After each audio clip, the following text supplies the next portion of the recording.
Well, today on Backcountry College, we're going to talk a little bit more about survival gear.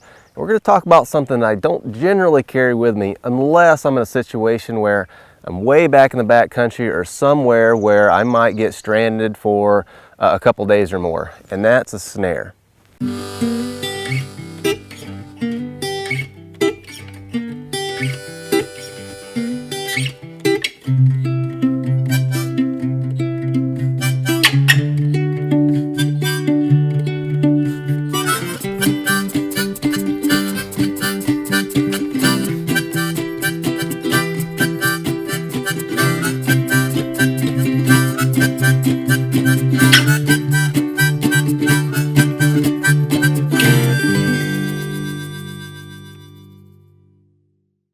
Now, I used to do a lot of trapping when I was a kid, and I'd set a lot of snares. And so I can tell you from firsthand experience that these things are extremely effective. And they also don't discriminate. These things will catch a dog or a deer just as easily as they'll catch a raccoon or a rabbit, so you need to be very conscious about where you set them. Now, there's certain techniques that you can use to avoid catching non-target animals, and we'll talk a little bit about that.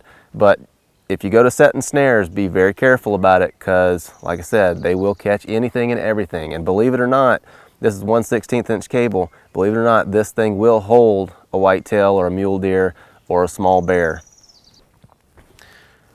All right, so to get started, I'm going to show you how to make some of these snares. They're very easy to make, they're quick to make, and you can pick up the supplies at the local hardware store.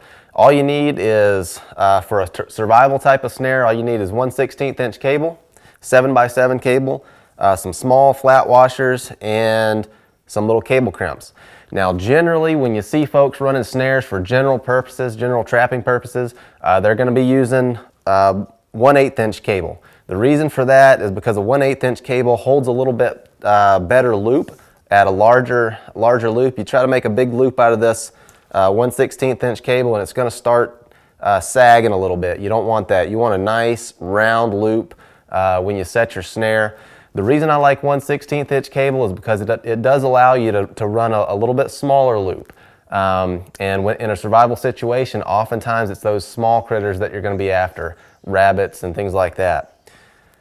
So to get started, what we're going to do is going to take some of these flat washers and we're going to make snare locks out of them.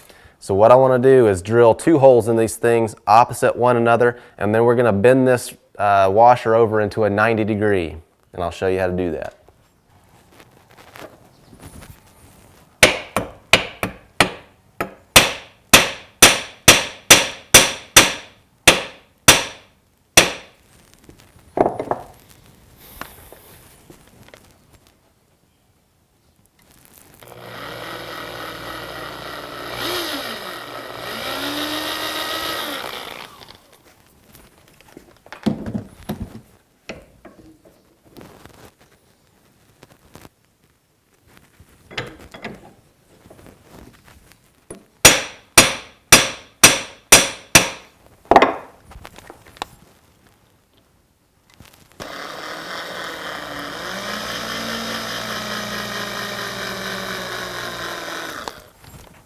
All right, so you're going to need 2 flat washers that are bent over and have them drilled out, and you're going to need 2 cable clamps per snare. I'm going to start off just by clamping one end. Then I'm going to take that, bend it about a 90 degree, like that. Then I'm going to take the other end, I'm going to thread it through one of my snare locks. You want to come in from the outside, from the top side, do like that, and then you want to bring this back in here so that these 2 cables cross, just like that. That's how you want the thing set up. Now we're going to take this tag in, we're going to go ahead and throw another snare lock on there just to act as a swivel.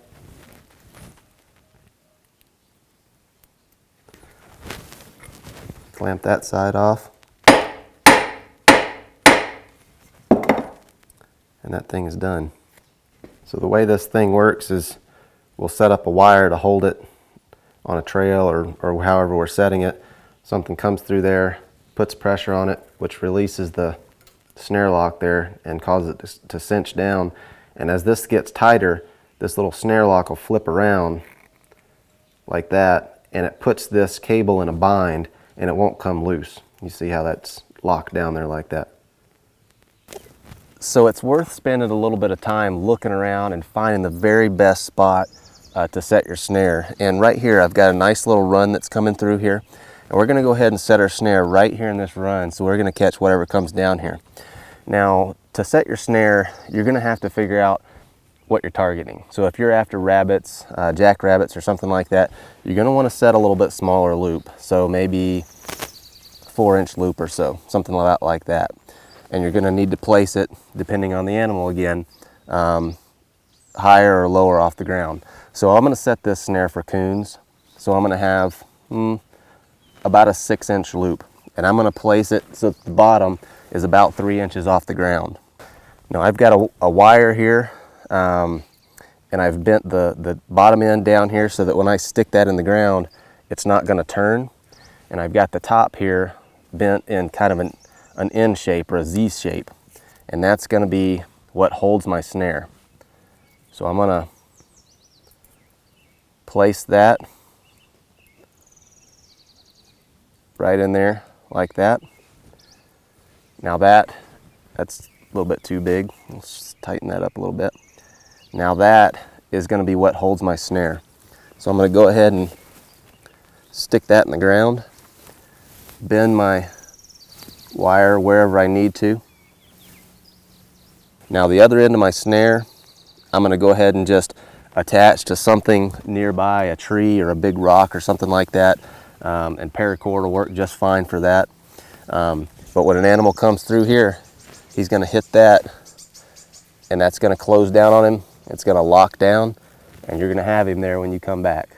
So I've got a little bit different setup here, and this is a really good example of how to avoid catching non-target animals. In this case, it's deer. We've got a nice little trail going through here. I know that it's deer using this trail, so if I would generally avoid setting a snare on a trail that I know deer are using, but if you're forced to, this is a good way to avoid catching them. All I've done is taken this log here, propped it up against this little fir tree. It's about 18 inches off the ground, and when a deer comes through here, this is too low for him to duck under, so he's simply just going to jump over it, and any smaller animals, raccoons, rabbits, coyotes, are going to duck underneath it, and that's going to put their head right through this noose. So to wrap things up, if you do happen to find yourself in an extended survival situation, one of these snares is going to come in very, very handy.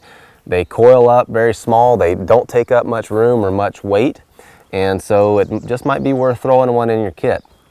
As always, anything that you have in your survival kit, whether it be gear or skills, you need to practice those things. But with something like this, you're probably going to need to get a trapping license, and you're going to need to check on your state regs because different states are going to regulate them in different ways. But get out there and practice, set some snares so that if the time ever does come when you need something like this, you'll be prepared. So with that, we'll see you next time. Don't forget to check us out at backcountryhunters.org and on our Facebook page, and we'll see you there.